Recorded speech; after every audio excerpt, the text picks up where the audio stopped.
Hi hello నమస్తే అండి. ఎలా ఉన్నారు? అంత బాగున్నారా? మీరు అంత బాగుండాలని మనస్ఫూర్తిగా కోరుకుంటూ ఈరోజు మన వీడియో వచ్చేసి బూరెలు చేస్తున్నానండి.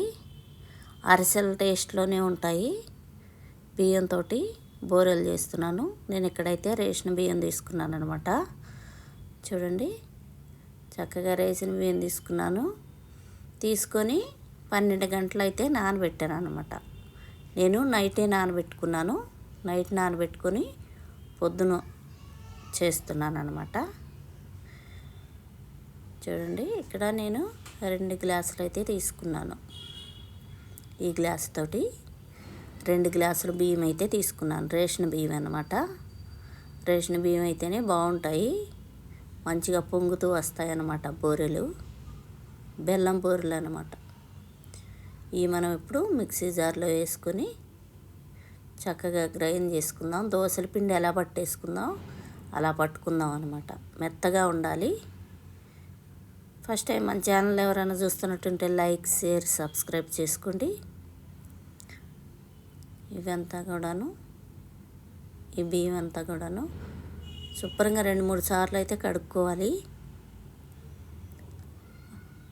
కడిగేసుకొని చక్కగా గ్రైండ్ చేసుకుందాం. చూడండి, ఇలా మెత్తగా పట్టేసుకున్నాను పిండి. నూక అయితే ఉండకూడదు, మెత్తగా ఉండాలి. అప్పుడే చక్కగా పొంగుతూ వస్తాయన్నమాట బూరెలు. చూడండి, ఇంత మెత్తగా అయితే ఉండాలి.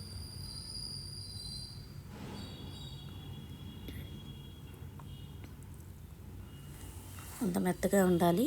ఇప్పుడు మనం ఇందులోనే 200 గ్రాములు బెల్లం వేసుకుందాం. కరిగించుకుందాం అనమాట. పొయ్యి మీద పెట్టి స్టవ్ వెలిగించి కొంచెం వాటర్ పోసుకుందాం. దీనిలోనే కొంచెం వాటర్ పోసుకొని చక్కగా బెల్లం అంతా కరిగించుకుందాం.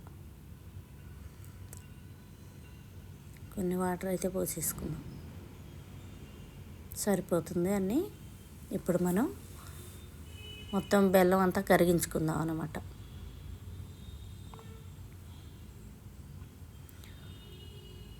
చక్కగా కరగాలి ఇదంతా కూడా. ఎందుకంటే కొంచెం నలకలు అట్లా ఉంటాయి కదా, నలకలు రాకుండాను చక్కగా బెల్లం అంతా కరిగించి వడకట్టుకుందాం. చూడండి, బెల్లం అంతా కరిగిపోయింది, బబుల్స్ వస్తున్నాయి. ఇది పాకం రావాల్సిన అవసరమే లేదు, ఖాళీ కరిగితే చాలు. బెల్లము చిక్కగా ఉంది, మనం వాటర్ ఎక్కువ పోయలేదు కదా. ఇప్పుడు మనం తీసి వడకట్టుకుందాం. ఎందుకంటే నలకలు కానీ ఏమైనా చెత్త అట్లాంటిది ఉంటుంది కదా, అందుకోసమని కొంచెం గోరువెచ్చగా కావాలన్నమాట. లేకపోతే పిండి కొంచెం ముద్దగడుతుంది. కలుపుకునే వాళ్ళు అయితే ఏం పర్వాలేదు, పిండి చల్లగానే ఉంటుంది కాబట్టి కొంచెం గోరువెచ్చగా అయితే బాగుంటుంది. నేనైతే చల్లారనివ్వలేదు, వేడి మీదనే పోసేస్తున్నాను. చూసారా నలకలు? అవి ఇప్పుడు మనం ఇదంతా ఒకసారి కలిపేసుకుందాం.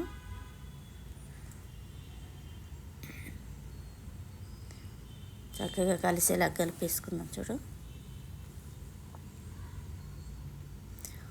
పలసగా ఉంది కదా, కొంచెం దోసల పిండిలాగా వచ్చేసింది. అది చూసారా? చక్కగా ఇలా ఉండాల, కట్టుకోకుండా మెత్తగా కలుపుకోవాలన్నమాట. మనం వేడి మీద వేసాం కాబట్టి కొంచెం ఉండలుగా ఉంటుంది, అందుకోసమే చల్లారి నుంచి పోసుకోవాలన్నమాట. కొత్తగా చేసేవాళ్ళు అరిసెల టేస్ట్లోనే ఉంటుందన్నమాట. అందరికీ అరిసెలు పాకం పడతాం రాదు కదా, అందుకని మనం ఇలా కూడా చేసుకోవచ్చు. అరిసెల టేస్ట్లోనే ఉంటుంది. ఒకసారి ట్రై చేసి చూడండి, చాలా బాగుంటుంది. ఇప్పుడు మనం ఇందులోనే గోధుమ పిండి వేసుకుంటున్నాం. 1/2 గ్లాస్, 2 గ్లాసులకు గాను 1/2 గ్లాసు గోధుమ పిండి వేసుకుంటున్నాం. 2 గ్లాసులేమో బియ్యం వేసుకున్నాం, 1/2 గ్లాస్ ఏమో గోధుమ పిండి వేసుకున్నాం. ఒక చిటికెడు వంట సోడా వేసుకున్నాం. ఇప్పుడు సాల్ట్ కూడా టేస్ట్ కోసం కొంచెం వేసుకుందాం, ఎక్కువ వేసుకోకూడదు. ఎక్కువ వేసుకుంటే ఉప్పగా ఉంటుంది అన్నమాట. కొంచెం వేసుకోవాలి టేస్ట్ కోసం, టేస్ట్ చాలా బాగుంటుంది. ఇదంతా కూడాను ఉండలు లేకుండా శుభ్రంగా మెత్తగా కలిపేసుకోవాలన్నమాట. చక్కగా ఇలా కలిపేసుకోవాలి మెత్తగాని. చూడండి, ఇలాగైతే కలిపేసుకున్నాం. ఎక్కడ ఉండలు కట్టుకోకుండా చక్కగా ఇదిగో ఇలా ఉండాలన్నమాట. ఇలా జారుగా, మరీ పలుసుగా కాకూడదు, మరీ చిక్కగాను ఉండకూడదు. ఇలా ఉండాలి మీడియంగా. అలా ఉంటే సరిపోతుంది. ఇప్పుడు మనం చక్కగా బాండి పెట్టేసుకొని స్టవ్ వెలిగించుకొని బాండి పెట్టుకుందాం. ఇందులోని ఆయిల్ పోసేసుకుందాం. ఇంకా కొంచెం తడి ఆరాలి.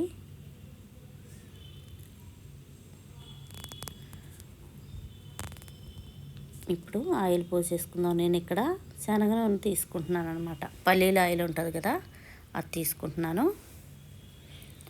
తీసుకొని చక్కగా వేడి అవ్వాలన్నమాట. ఇదంతా బాగా వేడి అవ్వాలి. ఆయిల్ వేడి అవ్వగానే మీడియంలో పెట్టుకోవాలన్నమాట. గ్యాస్ మీడియంలో పెట్టుకోవాలి వేడి అవ్వగానే. చూడండి, వేడైతే అయిపోయింది. ఇప్పుడు మనం బూరెలు వేసేద్దాం. ఇలా వేసుకోవాలి. ఇట్లా గుంట గంటె తీసుకొని చక్కగానే ఈ గుంట గంటెతోని ఒక్కొక్కటే వేసుకోవాలి. రెండు వేసుకోకూడదు. ఒక్కొక్కటి అయితేనే మనకి చక్కగా సైజులో వస్తుంది అన్నమాట.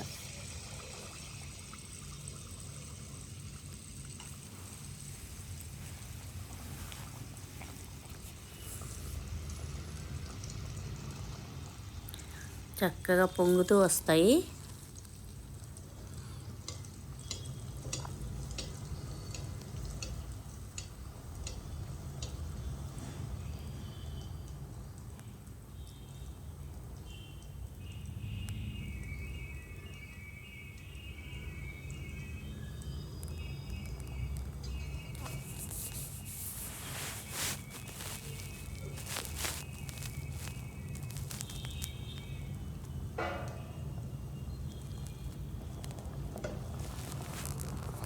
రెండు వైపులా కాల్చుకుంటూ ఉండాలన్నమాట.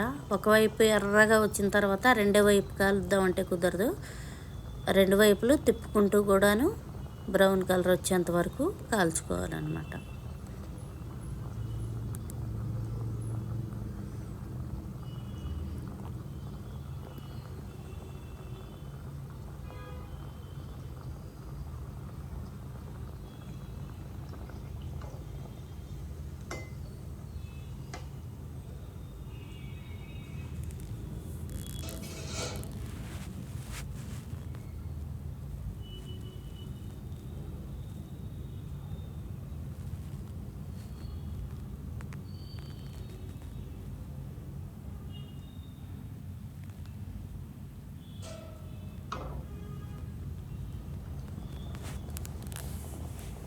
చక్కగా బ్రౌన్ కలర్ వచ్చేసింది.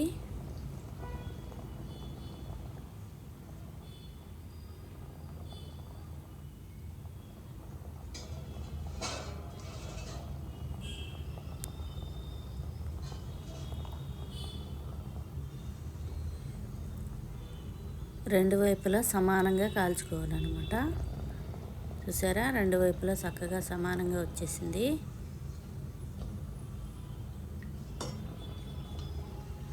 ఇప్పుడు మనం ఇది తీసేసుకుందాం.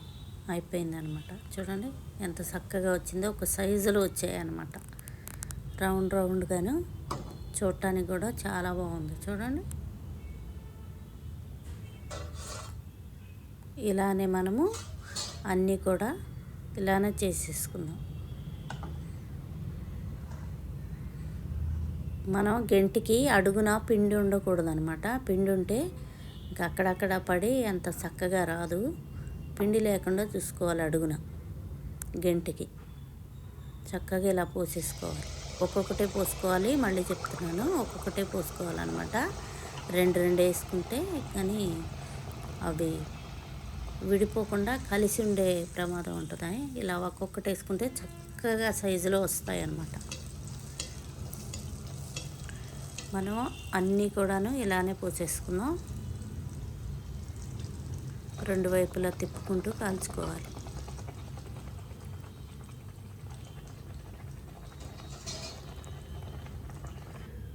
చూసారా మనం అన్నీ కూడా ఇలా వండేసుకున్నాం. చూడండి ఎంత కలర్ఫుల్గా ఉన్నాయో.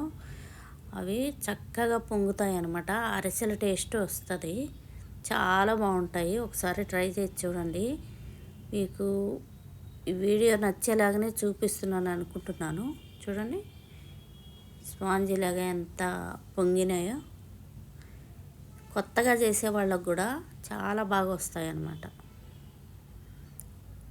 అరిసెల పాకం నాకు కూడా రాదు, అందుకని నేను అప్పుడప్పుడు ఇలాగా బూరెలు చేస్తానన్నమాట.